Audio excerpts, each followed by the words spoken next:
Hello friends, आप सबका एक बार फिर निश्चय क्लास के यूट्यूब चैनल पर स्वागत है। आज हम सब इस वीडियो में पढ़ेंगे सहचर नियम। सहचर नियम इससे पहले हमने योग के लिए पढ़ लिया था कि योग के लिए सहचर नियम लागू होता है कि नहीं होता है। इस वीडियो में हम व्यवकलन के लिए पढ़ेंगे कि सहचर नियम व्यवकलन के लिए प्राकृतिक संख्याओं पर, पूर्ण संख्याओं पर, पूर्णांक संख्याओं पर या परमेय संख्याओं पर लागू होता है या नहीं होता है। तो सबसे पहले हम प्राकृतिक संख्याओं के लिए देखते हैं। प्राकृतिक संख्या के लिए तो मान लेते हैं कि हमारी एक संख्या 1 है और दूसरी संख्या 2 है और तीसरी संख्या हमारे पास 3 है। हम इसको 2 और 3 को एक ग्रुप में व्यवकलन करेंगे। दूसरे ग्रुप में एक संख्या 1 है, 2 है और 3 है। दूसरे ग्रुप में हम जो है 1 और 2 को रखेंगे। अब हम देखेंगे कि क्या इनका परिणाम दोनों तरफ एक ही आ रहा है, यानी एक पक्ष में हम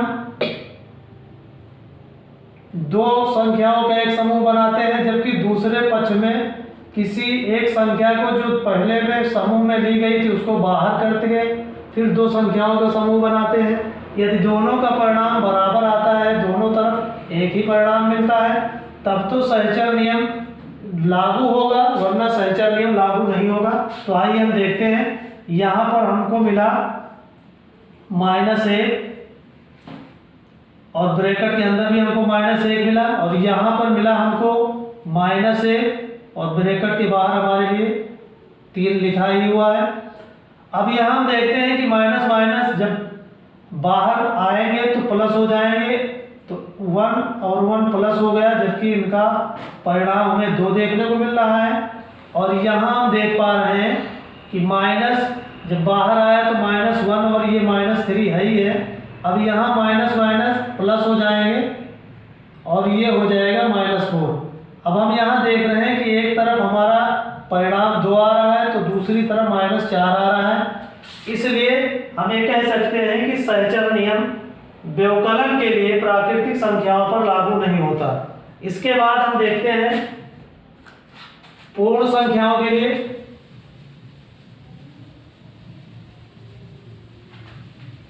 पूर्ण संख्याओं के लिए जांच की जाती है कि लागू होता है या नहीं होता है। पूर्ण संख्या के लिए तो मान लीजिए हमारे पास एक संख्या है 0, एक संख्या है 1 और एक संख्या है 2। हम सबसे पहले क्या करते हैं कि हम एक समूह में इन 2 संख्याओं को रखते हैं और दूसरे समूह में हम 0 को और 1 को रखते हैं और 2 को बाहर कर लेते हैं और हम घटाने की प्रक्रिया प्रारंभ करते हैं। तो देखते हैं कि यहाँ पर 0 माइनस और ये हमको प्राप्त हुआ -1। यहाँ पे हम देख रहे हैं कि हमें जब व्यवकलन की प्रक्रिया की गई, घटाने की प्रक्रिया की गई, तो हमें प्राप्त हुआ -1 और बाहर हमारे लिए -2 है। अब हम यहाँ देखते हैं कि माइनस माइनस यहाँ प्लस हो जाएंगे, 0 और +1 होगा और यहाँ पर -1 और -2 है। यहाँ पर हमें परिणाम के रूप में 1 मिल रहा है और यहाँ पर हमें परिणाम के रूप में -3 मिल रहा है। तो यहाँ पर भी हम देख पा रहे हैं कि परिणाम बराबर नहीं आ रहा है दोनों तरफ। इसलिए ये पूर्ण संख्याओं पर भी व्यवकलन के लिए पूर्ण संख्याएं भी सहचर नियम इन पर भी लागू नहीं होता है। यानी सहचर नियम प्राकृतिक संख्याओं पर भी, पूर्ण संख्याओं पर भी व्यवकलन के लिए लागू नहीं होगा। यदि हम घटाने की प्रक्रिया करेंगे प्राकृतिक संख्याओं पर भी, पूर्ण संख्याओं पर भी, तो सहचर का नियम लागू नहीं होगा। इसके बाद हम पूर्णांक संख्याओं के लिए भी देख लेते हैं।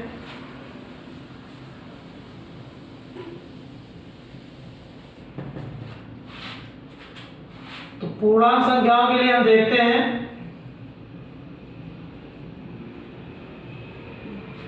मान लेते हैं कि हमारे पास एक संख्या है 1, दूसरी संख्या है -2 और तीसरी संख्या है 3। अब हम प्रारंभ करते हैं इसकी प्रक्रिया को, घटाने की प्रक्रिया को। दूसरे पक्ष में हम इसको रखते हैं एक समूह में 1,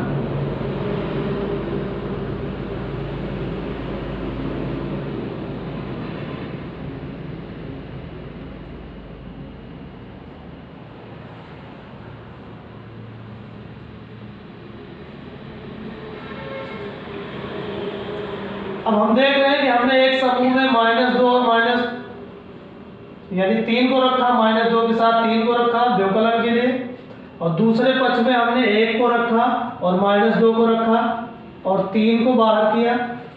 तो ये जो समूह बन रहे हैं, एक पहले वाले में तो समूह हमने इनको बना के रखा, यानी ये समूह में आ गए।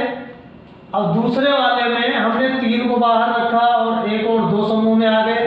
अब ये समूह में रहते हुए, एक समूह में 2 और 3 और दूसरे समूह में 1 और 2, जबकि यहाँ 3 बाहर है, यहाँ 1 बाहर है। लेकिन यदि परिणाम हमको एक सा मिल रहा है तो हम कह सकते हैं कि पूर्णांक संख्याएं घटाने के लिए सहचर नियम इन पर लागू हो रहा है, या जो है सहचर नियम ये व्यवकलन के लिए पूर्णांक संख्या पर लागू होता है। लेकिन ऐसा परिणाम नहीं आ रहा है, तो इसका मतलब ये हुआ कि सहचर नियम पूर्णांक संख्या पर भी व्यवकलन के लिए लागू नहीं होता है। तो आइए देखते हैं, माइनस यानी 1 और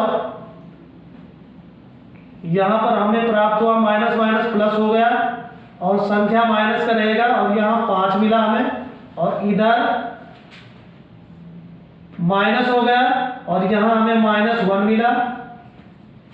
अब यहाँ पर हम देख रहे हैं कि 1 + 5 और यहाँ पर हमें मिला 1 -1 और -3। यहाँ पे हमें परिणाम मिल रहा है 6, जबकि यहाँ हमें परिणाम मिल रहा है -4। तो यहाँ पर भी हम देख रहे हैं कि पूर्णांक संख्या भी व्यवकलन के लिए सहचर नियम इन पर